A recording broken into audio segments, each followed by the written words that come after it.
Aku akan berbagi bagaimana strategi agar kamu itu bisa keterima di SNMPTN dan juga dengan tetap memilih program studi dan PTN yang kamu inginkan.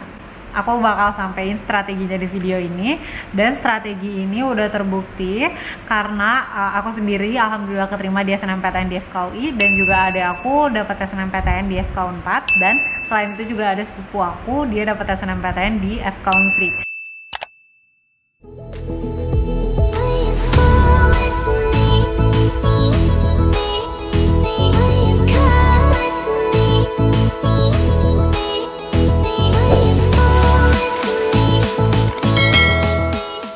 Oke, jadi strateginya itu sebenarnya nggak banyak-banyak, cuman ada 2 strategi aja, tapi strategi ini benar-benar ampuh banget kayak yang udah aku bilang tadi. Jadi strategi yang pertama adalah cari tahu rekam jejak alumni sekolah kamu di prodi dan PTN yang kamu inginkan. Rekam jejak alumninya itu kalau bisa sebanyak-banyak mungkin. Maksud aku tuh beberapa tahun mundur ke belakang. Jadi bukan cuma 1 tahun yang lalu. Kalau kamu bisa dapat sampai 5 tahun yang lalu boleh, atau sampai 10 tahun yang lalu juga boleh, semakin bagus gitu. Jadi semakin lama timeline-nya mundur itu semakin bagus gitu. Semakin naik alumni yang kamu tanya-tanyain dan kamu tahu informasinya itu semakin bagus. Jadi saat kamu menggali mengenai rekam jejak alumni, itu ada beberapa pertanyaan yang harus ada di otak kamu yang langsung kira-kira ini nih yang bakal aku gali gitu. Nah, pertanyaannya tuh apaan aja sih? Jadi, yang pertama adalah berapa orang yang diterima di PTN dan prodi tersebut. Hal ini tentunya sangat-sangat krusial dan penting untuk kamu cari tahu. Kenapa? Karena agar kamu tahu posisi kamu kira-kira apakah kamu itu termasuk aman untuk memilih prodi dan PTN tersebut, atau kamu itu ada di rambu kuning, atau kamu itu ada di rambu hijau. Nah,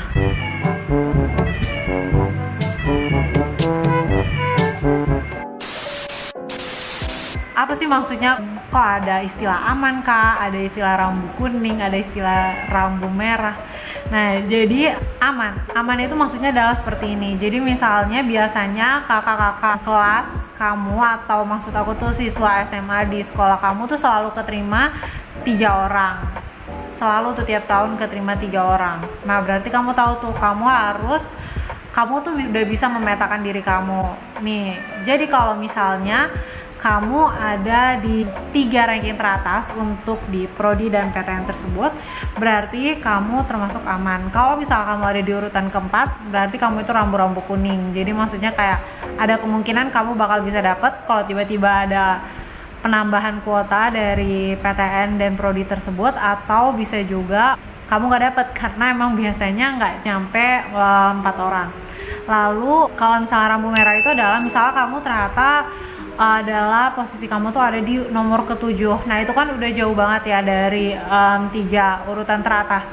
Sehingga itu sebenarnya udah rambu-rambu merah, kayak kemungkinan kamu buat bisa diterima itu sangat-sangat kecil. Jadi emang kalau misalnya kamu pengen dapet SNMPTN, kamu bisa mengambil undangan di program studi lainnya atau mungkin di universitas lainnya gitu, agar kemungkinan kamu untuk bisa dapet itu lebih besar. Nah, terus pertanyaan kedua adalah gimana nih kalau misalnya ternyata setelah kamu cari tahu belum ada alumni yang pernah keterima di prodi dan juga PTN yang kamu inginkan. Ini sebenarnya udah beberapa kali juga aku dapat pertanyaan ini dari beberapa orang gitu yang suka nanya aku di Instagram dan lain-lain. Kok jadi kayak narsis gitu ya?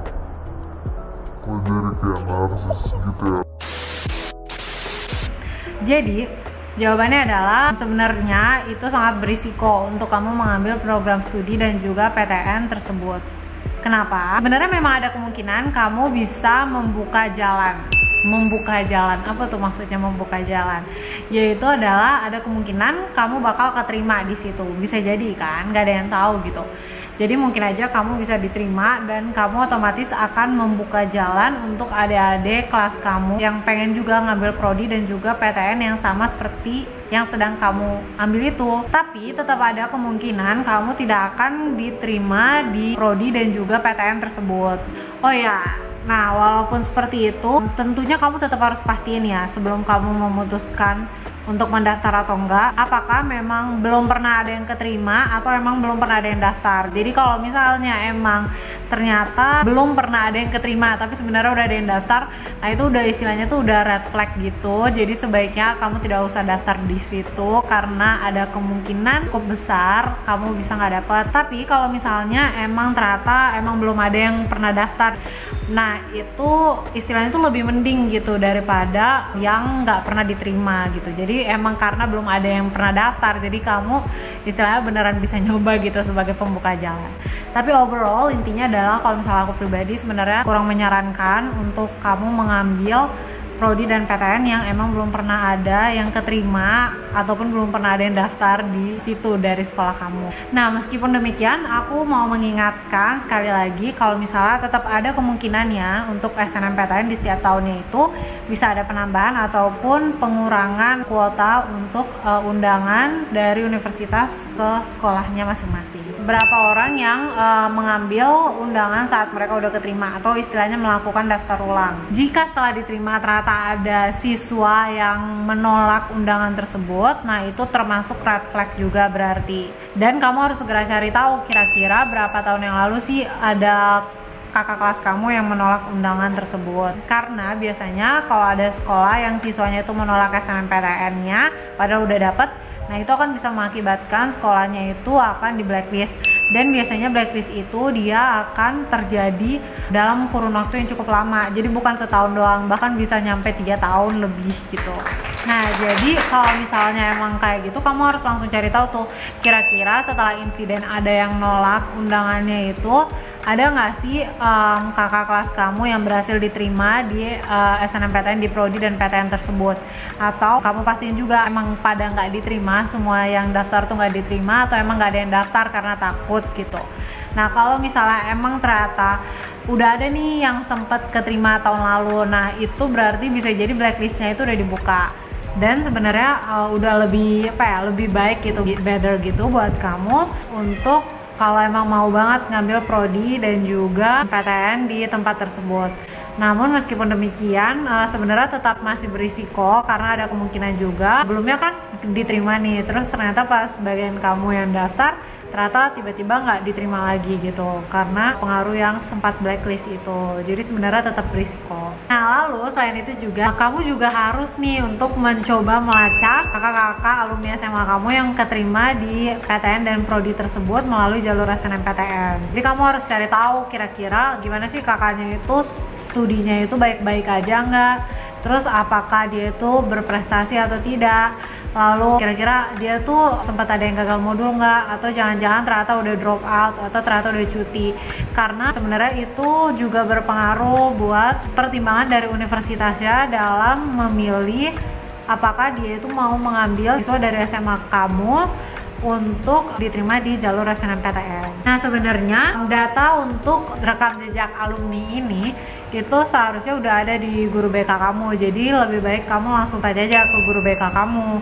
Lalu selain itu juga bisa juga kamu tanya ke guru-guru yang biasanya itu emang ngurusin buat proses pemilihan SNMPTN ini. Atau kamu bisa juga langsung tanya ke kakak alumninya aja gitu. Karena biasanya untuk data-data setelah keterima SNMPTN itu gimana sih proses siswa SMA itu perkembangannya gimana pas selama dia kuliah, itu biasanya kurang update kalau kamu nyari di sekolah gitu. Bahkan ya biasanya itu sekolah itu baru mencari tahu lagi mengenai alumninya yang udah keterima di SNMPTN tersebut gimana kehidupan perkuliahannya itu setelah sekolah itu mencurigai kalau misalnya sekolahnya itu di blacklist karena tiba-tiba nggak ada yang keterima sama sekali di undangannya. Nah, itu biasanya baru tuh sekolah aktif lagi buat nanyain ke alumni-alumni SMA-nya untuk cari tahu apakah ada kemungkinan sekolah mereka itu di blacklist karena ternyata alumninya drop out atau apapun itu. Oke, itu strategi yang pertama. Jadi emang strateginya cuma 2 dan emang ini dalam banget dan ini ya dari hasil pemikiran aku dan juga dari studi dan lain-lain. Jadi untuk strategi yang kedua adalah mencari tahu posisi kamu. Jadi mungkin teman-teman juga sebagian besar pasti udah tahu ya kalau misalnya setiap sekolah itu memiliki jatah kuota yang berbeda untuk pendaftaran di SNMPTN. Nah sebenarnya sekarang itu juga gampang banget. Kalau kamu mau ngecek, kamu tinggal ke website LTMPT, lalu nanti kamu langsung aja cek bagian kuota sekolahnya. Ini bakal aku lampirin di sini fotonya. Ya, jadi kamu tinggal masukin aja dan cari sekolah kamu berapa persen sih dapat jatahnya gitu. Nah, tentunya sebenarnya tuh sangat beruntung banget ya kalau misalnya ternyata kamu itu ada di sekolah di mana sekolahnya itu terbuka mengenai ranking paralel satu angkatan itu. Jadi ada tuh sekolah yang benar-benar dia kayak buka-bukaan. Jadi diurutin siswa SMA-nya satu angkatan itu dari ranking yang paling atas sampai seterusnya gitu. Nah, kalau misal kamu emang udah dapet ranking paralel seperti itu pendataannya, kamu bisa langsung tahu dan bisa langsung cek tuh posisi kamu, dimana kamu jadi tahu siapa aja sih saingan yang ada di atas kamu gitu, yang orang-orang yang perlu banget buat kamu perhatikan gitu, kira-kira apakah mereka itu memilih prodi dan PTN yang sama seperti kamu atau enggak. Karena berarti mereka akan memiliki kemungkinan lebih besar untuk diterima dibandingkan kamu. Namun untuk kamu yang ternyata di sekolahnya itu nggak ada pendataan seperti hal itu, berarti kamu harus lebih aktif lagi buat mencari tahu kira-kira posisi kamu tuh ada di mana gitu, dan kira-kira apakah ada nggak sih saingan kamu atau orang-orang yang lebih atas daripada kamu yang juga ingin di prodi dan juga PTN yang kamu inginkan. Nah, langkah selanjutnya adalah kamu bisa banget buat bikin kayak semacam tabel gitu. Jadi tabel atau catatan atau apa terserah, pokoknya dimana kamu ngedata siapa aja sih orang-orang yang ada di atas kamu yang pengen di prodi yang sama seperti kamu. Lalu kamu bisa tuh mulai banding-bandingin nilainya. Kalau emang kamu dapat pendataan yang langsung buka-bukaan yang tadi kayak aku bilang, kalau misalnya emang enggak, ya udah nggak apa-apa, kamu coba aja mengukur sendiri gitu dan aktif gitu. Siapa tahu juga teman kamu ternyata mau kan buka-bukaan tentang nilai gitu, tuker-tukeran nilai, jadi kamu bisa tahu gitu bedanya berapa jauh dan posisinya gimana. Nah, fungsinya apa? Jadi kamu bisa cek tadi seperti yang udah aku sampaikan. Kalau misalnya biasanya itu sekolah itu udah punya kayak kuota tahunan gitu terhadap univ, jadi kamu bisa cek misalnya dia setiap tahun cuma nerima 2. Nah, itu kamu bisa lihat posisi kamu tuh masuk gak sih di 2 ini gitu. Nah, pendataan ini atau strategi ini sebaiknya jangan kamu lakukan udah mepet-mepet sama hari pendaftaran SNMPTN atau hari pemilihan program studi. Karena sebenarnya sama proses seleksi dari SNMPTN itu biasanya orang-orang itu sangat dinamis ya. Jadi ada kemungkinan mereka bisa pindah ke prodi lainnya atau PTN lainnya. Jadi otomatis dong saingan kamu bakal berkurang. Atau bisa juga ternyata tiba-tiba ada orang lain yang ada di atas kamu ternyata rankingnya dan dia malah pindah ke prodi dan juga PTN yang kamu inginkan. Jadi benar-benar dinamis banget. Nah, jadi selama periode ini juga kamu tuh harus aktif berkomunikasi, aktif mendengarkan sama teman-teman kamu yang lainnya. Bentar, alarm aku bunyi. Agar kamu tuh selalu up to date gitu, siapa pilih apa, terutama buat prodi kamu ya dan PTN yang kamu inginkan. Tapi inget ya, jangan sampai ada pertumpahan darah, karena biasanya ini kadang-kadang tuh ada aja gitu yang pengen kayak gue mau bohong biar dia nggak tahu kalau misalnya gue pilih ini, nanti gue tiba-tiba ganti deh jurusannya ke jurusan dia gitu. Jadi kayak temen kamu tiba-tiba merasa terhianati ataupun sebaliknya kamu yang merasa terhianati. Karena hati-hati banget kalau permusuhan gitu bisa jadi bertahan dalam jangka waktu yang sangat-sangat lama gitu. Jadi lebih baik dihindari aja, dan gimana caranya agar kalian bisa sukses bersama. Nah, ini juga sebenarnya kan udah deket ya sama periode pendaftaran SNMPTN di 15 sampai dengan 24 Februari ya 2021. Nah, jadi nanti saat kamu akan melakukan pendaftaran SNMPTN, itu aku sarankan, ini strategi aku juga kemarin, jadi lebih baik kamu itu ngisinya jangan terlalu awal. Kecuali kalau kamu emang udah yakin banget ya, kalau kamu udah yakin banget ya udah awal-awal nggak apa-apa. Nah, aku rekomendasikan untuk mengisinya itu di pertengahan periode sampai dengan di akhir periode. Kenapa seperti itu? Karena seperti yang aku bilang tadi, jadi sebenarnya tuh sangat-sangat dinamis ya di SNMPTN ini. Jadi ada kemungkinan nanti orang-orang itu baru berpindah pilihan itu justru di saat periode pendaftaran SNMPTN-nya. Jadi ya biar apa ya, biar jaga-jaga aja gitu sih. Soalnya kan misalnya nih ya, misalnya contoh kasus, aku sebenarnya pengen masuk di B, tapi awalnya aku udah di B, tapi sebenarnya aku tuh kuning gitu rambunya kemarin kalau di B, jadi kayak urutan keempat gitu, padahal cuma ada 3 biasanya yang diterima. Nah terus jadinya aku pindah deh, aku ke A aja yang lebih aman. Nah ternyata pas lagi periode pendaftaran di B itu yang 3 orang di atas aku itu 1 orangnya pindah gitu, karena ternyata dia nggak mau itu.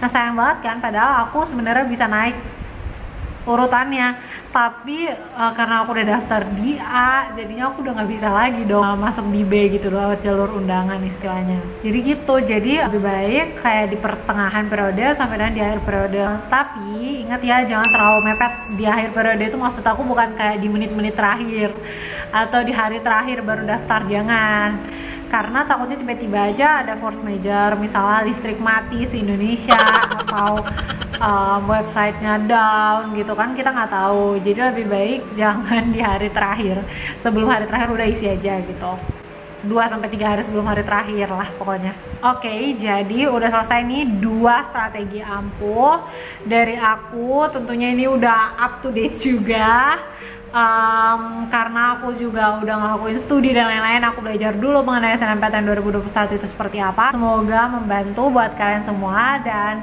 tetap semangat terus. Good luck buat seleksi SNMPTN 2021 nya. Ya, thank you guys for watching. Jangan lupa buat like, comment, dan juga subscribe. Dan semangat terus ya. Semoga bisa dapat di tempat yang kamu mau. Bye bye.